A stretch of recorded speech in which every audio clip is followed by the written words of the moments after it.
Hey everybody, and welcome back to Ready Steady Play. Today I'm going to do the rules and setup for 1066 Tears to Too Many Mothers, which is a dueling card game set around the Battle of Hastings, where one of you plays as the Normans and the other plays as the Saxons, and you'll be William the Conqueror, or William Fitzrobert, and Harold the other guy. You'll be gathering troops and resources, preparing, and then the game will climax with the Battle of Hastings, where the person who's prepared the best will probably win the battle, but may not. The two-player mode takes 30 to 40 minutes to play, maybe a bit longer, and each player will be given a pre-constructed deck to use, from which they will be drafting cards to form an army for a final battle scene at the end of the game. I'm going to show you what's in the box, how to set up the game, and then I'm going to talk you through the rules, and maybe give you some tips on how to win it. It does have a solo mode, which I'm not going to go into in this video. So let's have a look at the components that come in the box.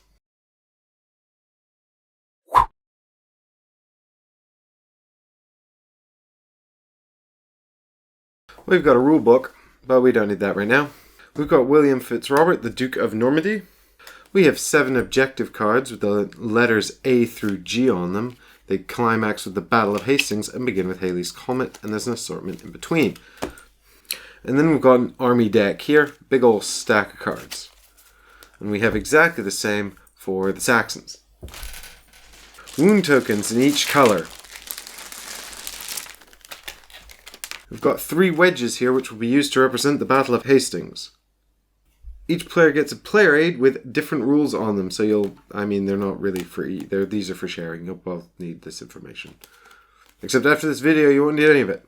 We've also got a first player token here as well. This will be passing back and forth, so that's important too. Assorted tokens that show plus might and plus zeal on them. These are just used for tracking modifiers during the game. You may also have a player mat, which I will show you in a minute, but if you don't have it, don't worry, I'm going to do the actual rules explanation as though you don't have it. So that's it. Not a lot of components in the box, but plenty of cards and stuff to get stuck into. So let's have a look at setup. Setup for the game is actually pretty straightforward. What you're going to do is you're going to take the 3 wedge cards like this, put them between you and your opponent. Now, ideally you'll be facing each other across a long space, but it's okay to play from the side like this as well. And then you must decide amongst yourselves who's going to be the Normans and who's going to be the Saxons. And then the Norman player will take the first player marker here. They'll take the William Fitzrobert leader card, and they'll take the blue wound tokens. And the Saxon player will take the Saxon deck of cards here. They'll take the Saxon objectives here. They'll take the Harold Godwinson card as well, and the red wound tokens. The reference cards and the combat modifier tokens can be put where both players can reach them. Now, in order to imagine the game, you must imagine a battlefield, which each player has on their side of these 3 wedges. The wedges represent the Battle of Hastings in the middle of the board, and there is a grid on either side of this battle with 3 rows, each row corresponding to 1 wedge. So we must imagine something that looks a bit like this, a 9-space grid on either side of the 3 wedges. This space here is called your battlefield, and there's one on either side for each player. And what you're going to be doing for the first half of the game is building a tableau, which is your army as you prepare for the Battle of Hastings in this battlefield. So, at the beginning you have no cards in here, but you will need space to set this up once the game begins. If you have the playmat, you can put it out like this. Each player must have a place to keep their army deck, and you'll be discarding cards from this as well, so make sure you have space for a discard pile. And have a convenient space for your objective deck. So during setup, we're going to put these objectives in a specific order. Now, in your first game, you'll probably want to play in the historical order the events occurred, because these do refer to real events. So you start with event A, Halley's Comet, and move through the objectives in alphabetical order. So A, B, C, D, and so on. In subsequent games, if you want to try a variation, you can take out A and G, shuffle the middle objectives, put A on top, the Battle of Hastings on the bottom, that always needs to go on the bottom, and now you've got a randomized order. However, this might upset some of your history buffs, so make sure everyone's happy to play with the variant before you start. Once each player has picked a faction and organized their play area and their objective decks, then it's time for the Norman player to select a wedge in which to assign William Fitzrobert. This is quite important because these leader cards are unique, and if one of them dies, you will lose the game. Now, they're both quite powerful, so if they face off against each other, they kind of cancel each other out. But if they're not facing off against each other, they're both representing quite powerful cards that your opponent will have to deal with. The Normans choose which wedge to enter first, so if, for example, they pick the middle wedge here, and they put your leader is always deployed in row 1, which is the row nearest the wedges. The Saxon player then deploys Harold Godwinson, and they can choose to put him in the same wedge, or one of the other 2 wedges. For the sake of this demonstration, we'll put Harold in the middle wedge. Once that's done, the Norman player takes the first player token. The Norman player always goes first and draws 4 cards from the top of their deck. The Saxon player will do the same. Now, at this point, you're going to investigate your hand, and if you're happy with it, you're ready to start playing. But if you're not happy with it, you have a one-off mulligan. Just shuffle it back into your deck and draw another 4 cards.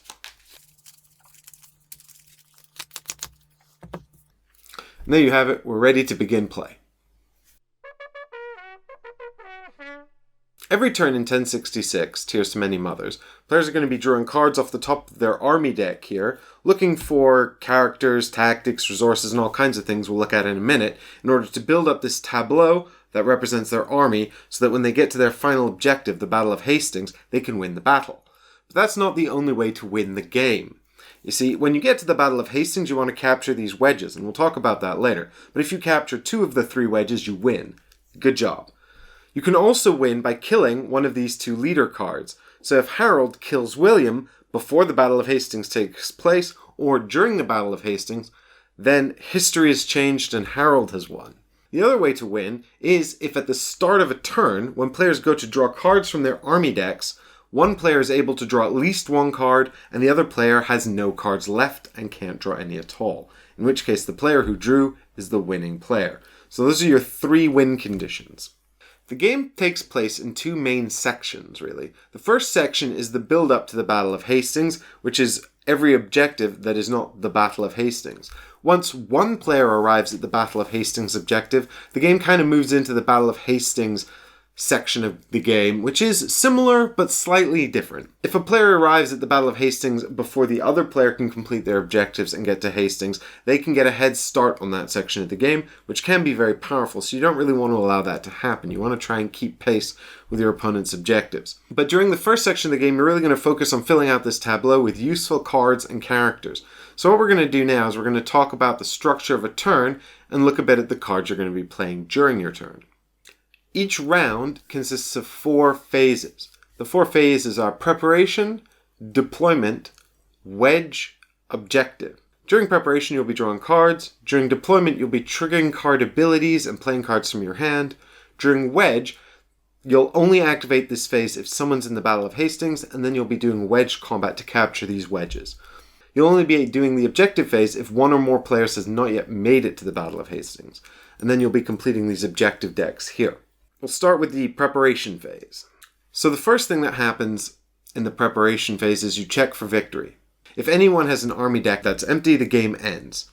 If both players' decks are empty, it's a tie. If one player's deck is empty and the other is not, even if they only have 1 card left, they are the winner. Simple as that. Then, each player draws 2 cards and adds them to their hand. The second thing that happens is that you must discard down to 6 cards. 6 cards is the maximum hand size, so if you have more than 6, you've got to get rid of them. At the start of the game, you'll each have 4 because you drew 4, so that's fine. Then, you draw 2 cards from your army deck and add them to your hand.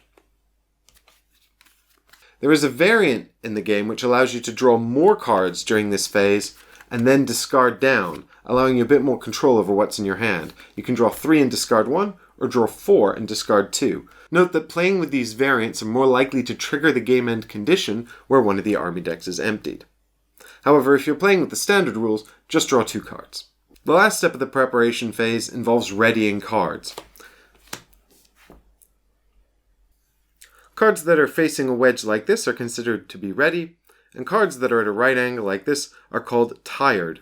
If you have any tired cards at this step in the preparation phase, ready them by standing them back up like this. We'll talk more about how cards become tired now as we talk about the deployment phase. The preparation phase happens simultaneously with both players taking out those actions at the same time.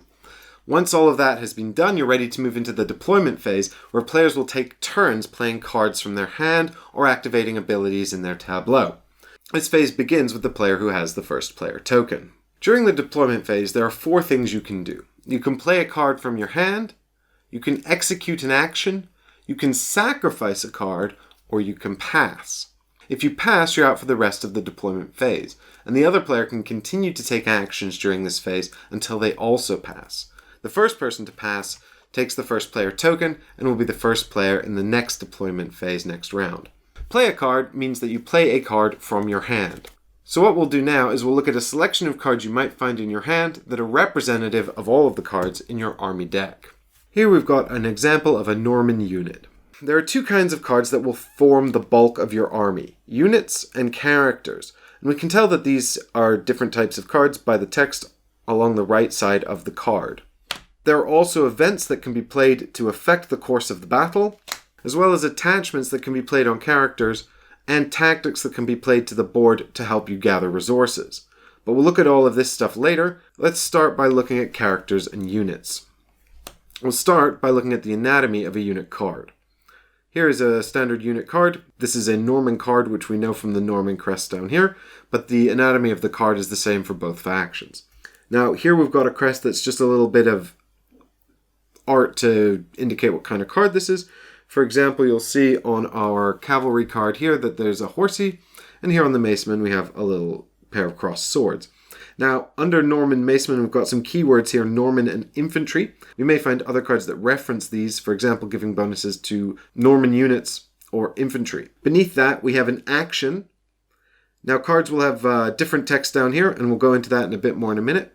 But any gameplay elements on the card will be referenced here. Below that, we've got flavor text. This is not relevant to gameplay, but gives you some insight into the history and what's going on. On this banner here, on the left-hand side, we've got the cost of the card to play. We've got its value in zeal, its value in might, and then its hit points. That's the amount of damage it can take before it dies. If you ever have to put out 2 of these wound tokens on it, it's dead and is removed from the board. Here we've got a cavalry card. And finally here we've got some bowmen. And the bowmen have this special ability here called range, which we'll talk about a bit more in the end. We'll look at how you play units to the board in just a minute. Characters appear pretty much the exact same as units, and in gameplay terms they play very similarly. Some characters are a bit crap, but their cost reflects this. Whereas other characters are extremely powerful and even have combos. For example, this character allows you to bring out another character for less if you can find that character. Now, some characters have this green seal here. This is really important, and you really want to pay attention to this. This is called a resource seal, and this means that this character can be tired to produce resources. We'll talk about how you pay for cards in a minute, but as I'm sure you can imagine, resources are very important to a good functioning army. Events, again, have another symbol here to indicate that they are not units or characters or anything like that. They don't have zeal, might, or health values, but they do have a cost, and then they've got card text in the middle that tells you what happens when this card is played. Attachments will be attached to a card on the battlefield. Usually there's a symbol up here that indicates what they do. For example, the Palpal Standard grants +1 zeal, and so there's a little zeal icon up here to note that. Now this says attached to a wedge, so that means that what we're going to do is essentially attach this to the cards in a single wedge. So if we wanted to give +1 zeal to William Fitzrobert's wedge, we would take this card and just attach it to a card in the game area. And if we put it like that, we know that there's +1 zeal up here now. The last kind of card we'll find in the deck is called a tactic, and there's only 2 of these in each deck. But tactics are unique and unlike other cards in that they're not placed in a row at all. They're actually placed to the side of the board and tired for resources. They're the only cards that just provide resources in this way, and they can only be removed from the board by very special cards that allow you to destroy tactics specifically. So on your turn, you've got the choice to deploy a card. And it's your very first turn. You decide to deploy Hugh Guardsman's-Nil, who's the character we just looked at. Hugh Guardsman's-Nil. Hugh Guardsman's-Nil. Hugh Guardsman's-Nil. Who's the character we just looked at, who provides 1 resource. Now, when cards are played, they are always played into a ready state, so they can be used immediately. So playing a resource card early is very good. First thing you do when you play a character or a unit is select one of the wedges to play them into. When you play a card into a wedge, it's always placed in the slot closest to the wedge, so you can't play into the back slots until you fill up your front row. If we play Hue to wedge 1, we must now pay the cost, which is 2. Resource costs can be paid in two ways, either by tiring resources on the board, or by discarding cards from our hand. So in order to play Hue, we're going to have to select 2 cards from our hand and discard these. We've played a card, which means we've done one action for the deployment phase, and now it is the Saxon's turn to play an action. Later, when you're playing more characters and units to wedges that have the front row filled up, the cards will go in the back. If a wedge ever becomes full, then you cannot play any more cards to that wedge, and you must choose either to try and move one of those cards or sacrifice it if you want to play a better card to the wedge. During the Battle of Hastings, we're going to be counting up the number of zeal and might points in the wedge, so this is very important to consider. However, until we get to the Battle of Hastings, this is less important. Each of the faction leaders has an action on them that says, Commander, move one Norman unit or character to a different wedge. Now, on our turn, instead of playing a card from our hand, we can trigger an action. If a card has multiple actions, we must choose one to trigger. When you trigger an action, you tire the card and then carry out the effects of the action. In this case, it says we can move a card to another wedge. If we were to move the Breton Bowmen, say to wedge 3, they would move here and drop into the front position like this, because you must start filling out from the front. The Norman Macemen would then move up to fill the vacated spot here, leaving an empty space in the third row. The wedges do not count as a row. And that's important, because the Breton Bowmen also have an action here that says range 3. Deal 1 damage to one enemy up to 3 rows away in this card's wedge. Now, if we were sensible, we would keep our Breton Bowmen here in the middle wedge, because what this means is that we can actually use this action to deal damage to Harold. We can tire the Bowmen to deal 1 damage to an enemy up to 3 rows away. So that's 1, 2, 3, which means Harold is within range, and if we do a damage to Harold, and if we do 9 damage to Harold, he's killed, and we've won the game. Now you might be thinking, wait a minute, you can actually shoot Harold with your bowmen before the Battle of Hastings? Yes, correct, you can, unless you play a variant where you can't. So it's up to you whether or not you want to play this game with the archers. I've played the game both ways, and I like both variants, but they are quite different. The archers become very pivotal in this section of the game if you are not playing with the advanced variant. But if you are, archers are much less important, and we'll find out why in a minute. Cards will have different card effects down here. We looked earlier, an action, which is very simple. On your turn, you can tire the card to trigger the text on the action. But some cards have other triggers. For example, a response happens when something else happens. So you'll need to make sure that you're familiar with any cards you have in play or in your hand that say response on them. If they're in your hand, typically this means they can be played in a moment as a response to something else that's happened, but if they're on the table, usually it means a specific situation has occurred. For example, this character is a cleric. Note the word cleric here is flavor text, that's why it's italicized like that, and it's just giving you the idea that this man is a holy man or considered important by the people in the army. And the reason for that is because if he's destroyed, then the entire wedge suffers -1 zeal this round. Note that sacrificing your card doesn't count as destroyed, so this only means that if he's killed by the opposing player. And that just means that this round, when you total the wedge's zeal, you'll remove 1 from it. And we'll get to why that's important later on. You've also got another ability down here that says, when played. And these are triggered when the card is played onto the battlefield. There's another piece of flavor text here. Learned, this doesn't actually mean anything. It's just sort of giving you some insight into why this ability is happening. So, for example, William de Ponthiers is a learned man, so when you play him, you get to draw a card. That's neat. Harold's Illness is an event that has 2 actions on it. Deal 1 damage to one enemy, or deal 1 damage to Harold Godwinson and tire him. When you play this card, you must choose one of these 2 actions to carry out. You cannot do both. Remember these tactic cards? When you play these, they're played to the side of the battlefield, not onto the battlefield. So you'll never play this into a row or a wedge. When it's played to the side of the battlefield, it can be used to pay for other cards, and you just tire it in order to pay for other cards, and then it will untire during the preparation phase at the beginning of a round. So after a round or two, you might wind up with a game state looking a bit like this.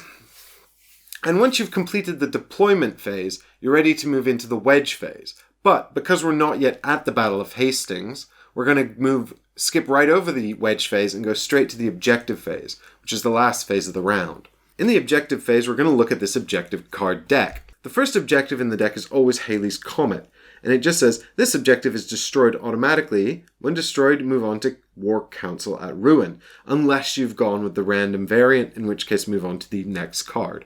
But we've gone with historical accuracy here, so we will just discard this card during the objective phase and move on to the next objective. Now, this is your objective going forward, and what you've got here is a zeal value and a wound value. Note that some of these have might values instead, and the order and the resource required differs for each faction. So make sure you have a look through your objective deck, specifically at these numbers here, before you start the game. I'd also recommend reading the text here because it might affect your gameplay decisions. When you've moved on to the War Council at Ruin objective, during the objective phase, what you're going to do is count up your zeal on the battlefield and then compare it to this value here. For example, we can see here that the Normans have accrued 1, 4, 5, 5 zeal. 5 minus 3 is 2, which means that they've successfully done 2 wounds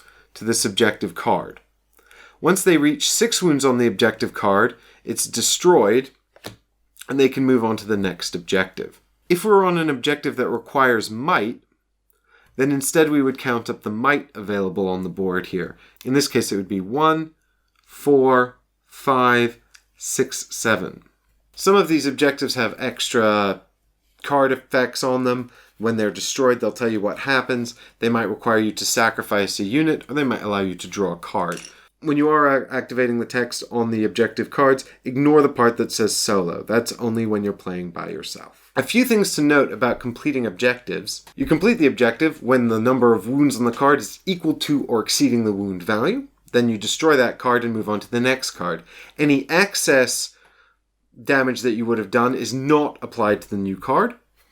Furthermore, you can only count the contributions of cards that are ready. So any cards you've tired because you've used actions or paid for resources are not counted. And with that, I think we're ready to talk about the Battle of Hastings, because you're probably thinking, well, why is all this zeal and might important? Is it only good for completing objectives? And the answer is no. What it's really important for is preparing for the Battle of Hastings. And if we don't move on to the battle, you won't really understand why we're doing all of this. So once players reach the last objective card in the objective deck, the Battle of Hastings, they can begin to do damage to the wedges. You'll note that the wedges have hit points as well, 10 each. Now during the wedge phase, you're going to be doing damage to the wedges based on the units and characters in each wedge. That is to say, the 3 rows associated with the 3 wedges. Whoever does 10 points of damage first will destroy that wedge and claim it for themselves. The first to destroy 2 wedges and claim them will be the winner. Unless, of course, you've already killed their leader or they've run out of army cards. So I've populated our battlefield a bit for the example here. Now we're going to begin our... In this example, the Normans have already arrived at the Battle of Hastings, and they've got their Battle of Hastings objective face up here. So I've set up some more units and characters here for our example. I've sort of laid these out a bit randomly, so don't look for tactical insight here. But this is just to show you what might occur during the Battle of Hastings. The Normans have already arrived at the battlefield. However, the Saxons are still gathering forces in London and have to complete this last objective before they can get there. This means that the Normans are able to get a head start on damaging the 3 wedges. And the way this works is that after the deployment phase ends, the preparation phase and the deployment phase will be carried out as normal. And you might find characters being tired in order to deal damage to Harold. These archers might be tired. They can actually take this guy right off the board, so he'll be discarded. These 2 will drop down. But now these archers are tired, they won't contribute to the wedge phase, which we've activated because we're at the Battle of Hastings. In the wedge phase, what we're going to do is we're going to be going through each wedge and totaling different values.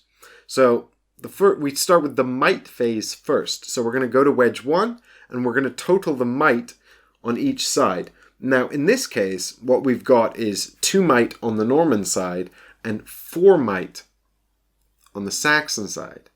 Now, this would be great for the Saxons if they were at the Battle of Hastings, but they aren't.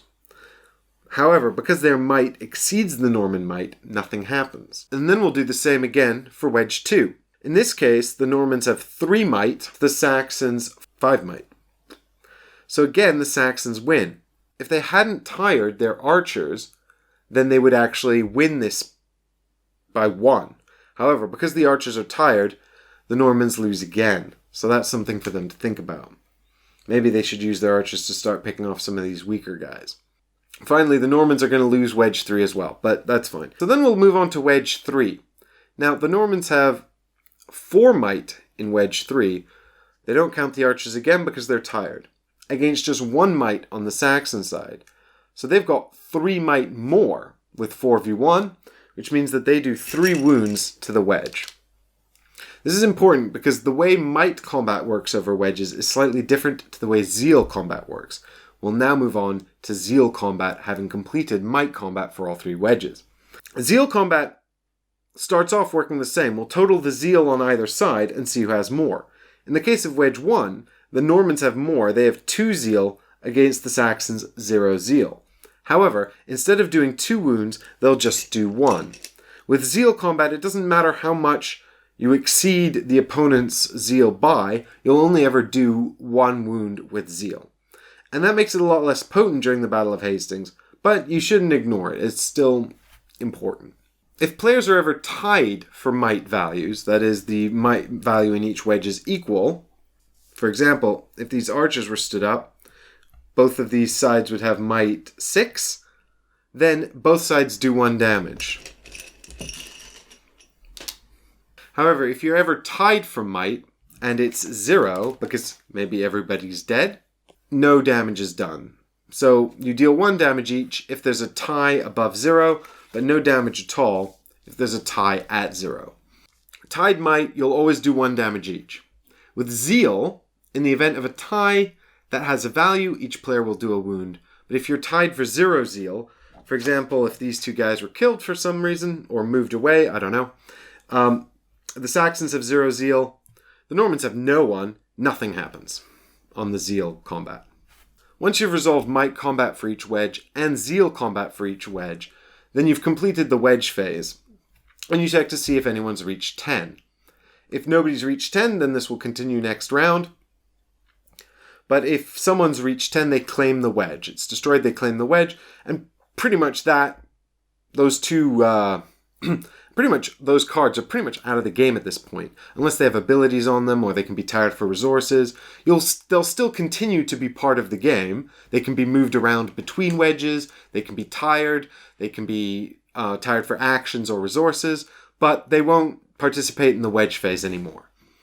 If both players reach 10 wounds at the same time, then the first tiebreaker is might. Whoever has the highest might in the wedge is the winner. If you're tied for might, then it's zeal, and if you're tied for zeal, then it's whoever has the first player token. So that's pretty much all you need to know for 1066, Tears to Many Mothers. Just note that discard is a common term used in the game. It always means discard to your discard pile from your hand.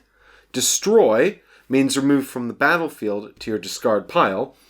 Whenever a card has equal damage tokens on it equal to or exceeding its hit points, it is destroyed and is removed to the discard pile. This goes for objectives as well, obviously. Some cards, such as this one, allow you to play cards that cost -2. That just means you look at the number up here, subtract that, and then that's the new resource cost, which is then paid by either tiring cards worth resources or discarding cards from your hand. Some cards have this response text, like Shield Wall. This means that you can play it when it's not your turn. That's pretty cool. For example, this says, response. When an opponent deals damage to a wedge, cancel that damage. So you would play this card, you would pay the 2 resources, and that would be your response. Note that the trigger, when an opponent deals damage to a wedge, is outside of your turn. It's even outside of the deployment phase. It's in the wedge phase. So that's pretty neat. However, you must still be able to pay the resource cost by tiring resource cards on your battlefield or discarding cards from your hand. Also note that you do not get both responses.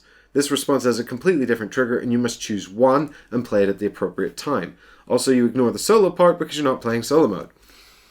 However, your opponent may have a card like this, which says, response, cancel shield wall. So after you've played this, they can play this one, and they'll pay a resource for that as well, which they must be able to pay. It's possible that you might get a stack of response cards. It's always a last in, first out order. So in the case of our 2-card stack here, we would resolve this card, and then we would resolve this card. In this case, resolving this card cancels this card, so when we go to resolve this one, it's just cancelled, and nothing happens. So that's everything you need to know to play 1066 Tears to Many Mothers. Before I go, I'm just going to talk very briefly about archers in the advanced rule, because that's a big deal. But if you don't want to hear about that and you just want to get stuck into playing, you know all you need to know to play. So happy battling. If you're sticking with us, the archers are a big deal because basically during the first section of the game where you're setting up your rows here, what you're going to be doing is thinking a lot about characters and where they're placed, specifically in relation to archers. So the advanced rule is this. If an action says action range, then this action can only be triggered during the Battle of Hastings. However, if you're not playing with the advanced rule, this action can be used during any deployment phase in the game. In this case, the Normans have 2 archers in row 2 here, in wedges 2 and 3. And the Normans have an archer here in row 2 in wedge 2 as well. And this is extremely dangerous because these archers can be tired to deal 1 damage. And so you can pick apart people's leaders, or you can take away valuable characters and units off the board. Moving the archers can happen as well. When you tire your leader, you move an archer to another wedge. And that's significant, but remember that tired cards do not contribute to objectives or wedge combat. So what this means is that tiring your leader to use his ability can significantly slow down your progress to completing your objectives or capturing wedges. Now, if William and Harold are in the same wedge, that's a big deal because 3 zeal and 3 might is a significant contribution. And so long as they're both there, they're cancelling each other out. Not that our Harold actually has 4 zeal because of his attachment, but that's fine. Moving archers around between wedges in order to sharpshoot heroes, especially weak ones with low hit point values, such as this man here. That's a unit, but specifically to snipe these low-cost, low-hit point resource-generating characters during the first section of the game is really valuable. And so you'll get a lot of these archers being moved around, sniping these guys, if that's the way you want to play it. And I really like that, but what it means is that characters who draw into archers, especially archers that have long range, can have a significant advantage. The flip side is that if you don't play with that advanced rule and the archers can't shoot until you get to the Battle of Hastings, which thematically makes a lot more sense because how would they be shooting across the English Channel? That just doesn't make any sense. Then the resource characters are very, very potent. There are characters that can take cards off the board before the Battle of Hastings, and I'll let you discover those as you play, but the archers are incredibly efficient at it, and there are quite a lot of archers in each deck. So I'd suggest playing both ways and seeing which you prefer. Playing with the advanced archer rules means that this tableau building is a bit more of a puzzle. You'll probably be sacrificing more cards because you'll have units you want to take out that you can't get rid of. Whereas playing with the archers, you'll probably find that a lot more of your cards are being destroyed because they're being shot by archers. And then you have to sacrifice fewer cards, and it's more about managing resources to make sure that you've got units on the board when you get to Hastings, or ideally figuring out how you're going to get rid of your opponent's archers and trying not to let them kill your leader. Note that your leader can't be moved. So once your leader's locked into a wedge, That's where they live for the entire game. So if your opponent's got some archers in that wedge and they're just picking away at you, then you've got to be very careful that your leader doesn't die before you get to the Battle of Hastings. Alright, and I think that just about covers it. So thanks for sticking by for this extra bit if you did, and happy gaming if you're going to be playing 1066 or anything else. I hope your games go well. So I'll be joined by my friend Ollie tomorrow to play through 1066 Tears to Many Mothers. He knows a lot about history and stuff, so he'll be able to clue me in on just what exactly is happening in this game. I'll be taking the Normans, and I'll be fighting against all these Saxons, so I hope that you'll come back tomorrow and join us for our playthrough. In the meantime, thanks very much for watching, and happy gaming, everyone.